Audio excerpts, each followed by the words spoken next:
ಯೋಚನೆ ಮಾಡಬೇಕು.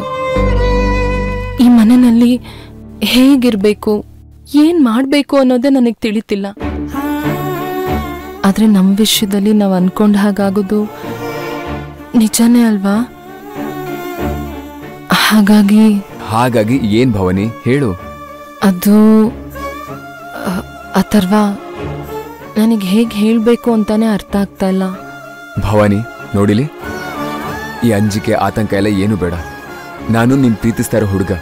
ನಿನ್ ಮೈಂಡಲ್ಲಿ ಏನು ಓಡಾಡ್ತಿದ್ಯೋ ಯಾವುದನ್ನು ಮುಚ್ಚಿಡ್ಬೇಡ, ಹೇಳು.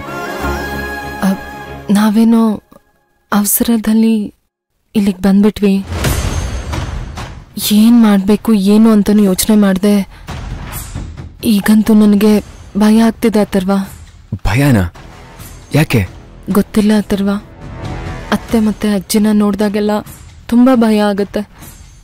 ಅದು ಅಲ್ಲದೆ ನಿಮ್ಮ ಅತ್ತೆ ಮಾವ ಎಲ್ಲರೂ ಇದ್ದಾರೆ. ನಂಗೆ ಯಾಕೋ ಒಂಥರ ಸಂಕೋಚ, ಮುಜುಗರ. ಓ ಹಾಗ? ನನಗೆ ನಿನ್ನ ಪರಿಸ್ಥಿತಿ ಅರ್ಥ ಆಗುತ್ತೆ ಭವಾನಿ.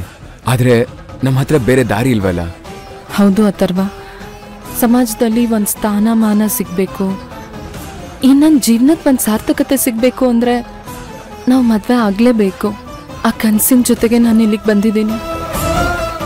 ಆದರೆ ನಾವು ಅಂದ್ಕೊಂಡಾಗೆ ಇಲ್ಲಾಗುತ್ತೋ ಇಲ್ವೋ ಅಂತ ಟೆನ್ಷನ್ ಆಗ್ತಿದೆ ಅಥರ್ವ. ಭವಾನಿ, ಎಲ್ಲನೂ ಒಳ್ಳೇದೇ ಆಗತ್ತೆ. ನಮ್ಮ ಮದುವೆ ಆಗತ್ತೆ. ಅಮ್ಮ ಹೇಳಿದಾರಲ್ಲ ಮದುವೆ ಮಾಡಿಸ್ತೀನಿ ಅಂತ. ಮತ್ತ್ಯಾಕೆ ಟೆನ್ಷನ್ನು? ಅಮ್ಮ ನಮಗೋಸ್ಕರ ಏನ್ ಬೇಕಾದ್ರೂ ಮಾಡ್ತಾರೆ. ಅದು ಅಲ್ಲದೆ ಈ ವಂಶದ ಕುಡಿ ನಿನ್ ಹೋಟೆಲ್ ಅಂದ್ರೆ ಅದ್ರ ಬಗ್ಗೆನೂ ಅಮ್ಮನಿಗೆ ಅಷ್ಟು ಪ್ರೀತಿ ಕಾಳಜಿ ಇದೆ ಅಲ್ವಾ ಅಮ್ಮನಿಗೆ? ಅಲ್ಲ ಅಥರ್ವ, ಅತ್ತೆ ಮಾತಿನ ಮೇಲೆ ನಂಬಿಕೆ ಇಲ್ಲ ಅಂತ ಅಲ್ಲ. ಆದ್ರೆ ನಿನ್ಗೆ ಗೊತ್ತಿದೆ ಅಲ್ವಾ, ನಾವು ತಪ್ಪಿತಸ್ಥರು ಅನ್ನೋ ಹಣೆಪಟ್ಟಿ ನಮಗಿದ್ದೇ ಇರುತ್ತೆ. ಹೌದು, ಹಾಗಂತ ಅದನ್ನ ಮನಸ್ಸಲ್ಲಿ ಇಟ್ಕೊಂಡು ನೀನು ಕೊರಗಬೇಡ. ಹಾಗಲ್ಲ ಅಥರ್ವ, ಮೊದಲು ನಮ್ಮ ಮದ್ವೆ ಫಿಕ್ಸ್ ಆದಾಗ ಏನೇನಾಯ್ತು ಅನ್ನೋದು ನಿನಗೆ ಗೊತ್ತಲ್ವಾ? ಗೊತ್ತು ಭವಾನಿ, ಆದ್ರೆ ಆಗಿನ ಪರಿಸ್ಥಿತಿನೇ ಬೇರೆ, ಈಗಿನ ಪರಿಸ್ಥಿತಿನೇ ಬೇರೆ. ಎಲ್ಲಾನು ಚೆನ್ನಾಗೇ ಆಗತ್ತೆ.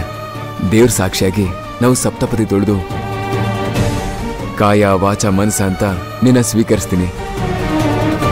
ಪವಿತ್ರವಾದ 3 ಗಂಟೆನ ಹಾಕಿ ನಿನ್ನ ಮದುವೆ ಆಗ್ತೀನಿ. ಅಮ್ಮ ನಮ್ಮ ಕೊಟ್ಟ ಮಾತನ್ನ ಯಾವತ್ತೂ ತಪ್ಪಲ್ಲ ಭವಾನಿ. ನಿನಗೆ ಗೊತ್ತಿಲ್ಲ ಅಥರ್ವ, ಅತ್ತೆ ನಮ್ಮ ಮದುವೆ ನಿಲ್ಸೋದಕ್ಕೆ ಏನೆಲ್ಲ ಮಾಡಿದ್ರು ಅಂತ. ಅತ್ತೆ ನೋಡ್ತಿದ್ರೆ ನನಗೆ ಭಯ ಆಗ್ತಿದೆ. ಇವಾಗ ಇನ್ನೇನೇನ್ ಮಾಡ್ತಾರೋ ಅಂತ. ಇದನ್ನೆಲ್ಲ ನಿನ್ನ ಹತ್ರ ನಾನು ಹೇಗೆ ಹೇಳಿ? ಭವಾನಿ, ಏನಾಯ್ತು? ಮತ್ತೆ ಏನ್ ಯೋಚನೆ ಮಾಡ್ತಾ ಇದ್ಯಾ? ಏನಿಲ್ಲ ಅಥರ್ವ, ಖಂಡಿತ ನಿನ್ ಮಾತಿನ ಪ್ರಕಾರ ಎಲ್ಲ ಆಗತ್ತೆ ಅಲ್ವಾ? ಹೌದು ಭವಾನಿ, ನಾವು ಜೀವನದುದ್ದಕ್ಕೂ ಅತಿಯಾಗಿ ಹೊರೋ ಭಾರ ಯಾವುದು ಗೊತ್ತಾ? ಅದು ನೆಗೆಟಿವ್ ಥಾಟ್ಸ್. ಅದನ್ನ ನಿನ್ ಮನಸ್ಸಿಂದ ಮೊದಲು ತೆಗೆದುಹಾಕು. ಪಾಸಿಟಿವ್ ಯೋಚನೆ ಮಾಡು. ಸರಿ ಅಥರ್ವ, ಆಯ್ತು. ಭವಾನಿ, ನೀನು ಮಾತಿಗೆ ಸರಿ ಅಂತ ಇದ್ಯಾ, ಆದ್ರೆ ನಿನ್ನ ಮುಖದಲ್ಲಿ ಟೆನ್ಷನ್ ಕಾಣಿಸ್ತಾ ಇದೆ. ಜಾಸ್ತಿ ಯೋಚನೆ ಮಾಡ್ಬೇಡ, ಆರಾಮಾಗಿರು. ಅಪ್ಪ ಅಮ್ಮ ಅಜ್ಜಿ ಅತ್ತೆ ಮಾವ ಎಲ್ರೂ ನಿನ್ನ ಖುಷಿಯಾಗಿ ನೋಡ್ಕೋತಾರೆ.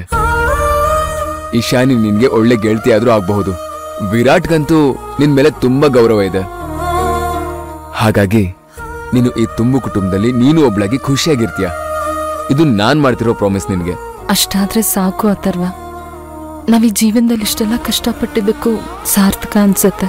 ಭವಾನಿ, ನೀನೇನು ಟೆನ್ಷನ್ ಮಾಡ್ಕೋಬೇಡ, ಆರಾಮಾಗಿರು. ನಿನ್ಗೆ ಅಭಿಮನ್ಯು ಕತೆ ಗೊತ್ತಲ್ವಾ? ಅರ್ಜುನ ಸುಭದ್ರೆ ಮಗ. ಸುಭದ್ರೆ ಹೋಟೆಲ್ ಇರುವಾಗ ಕೃಷ್ಣ ಅವನಿಗೆ ಚಕ್ರವ್ಯೂಹ ಬೇದ್ಸು ಅಂತ ಕತೆ ಹೇಳಿದ್ನಂತೆ. ಅದರಿಂದ ಅವನು ಮಹಾಭಾರತ ಯುದ್ಧದಲ್ಲಿ ಚಕ್ರವ್ಯೂಹ ಬೇದ್ಸು ಅಂತ ಸಾಹಸ ಮಾಡಿದ್ದ. ಆ ಸಮಯದಲ್ಲಿ ನೀನಾಡೋ ಮಾತು ಯೋಚನೆ ಎಲ್ಲಾನು ಮಗುವಿನ ಮೇಲೆ ಪರಿಣಾಮ ಬೀರುತ್ತೆ. ಸರಿ ಅಥರ್ವ. ಭವಾನಿ, ಎಲ್ಲರೂ ಪ್ರೀತಿಸ್ತಾರೆ, ಪ್ರೀತಿಲಿ ತೊಂದರೆನೂ ಅನುಭವಿಸ್ತಾರೆ. ಅದು ಕೂಡ ಸಾಮಾನ್ಯ.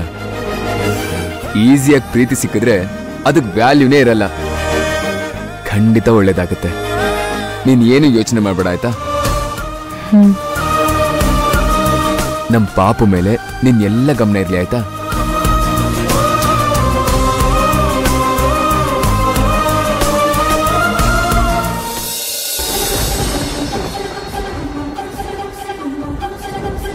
ನೂರು ನೂರು ಸಾರಿ ಕಣ್ಣು ಕಣ್ಣು ಸೇರಿ ಹೃದಯ ಬಿತ್ತು ಜಾರಿ.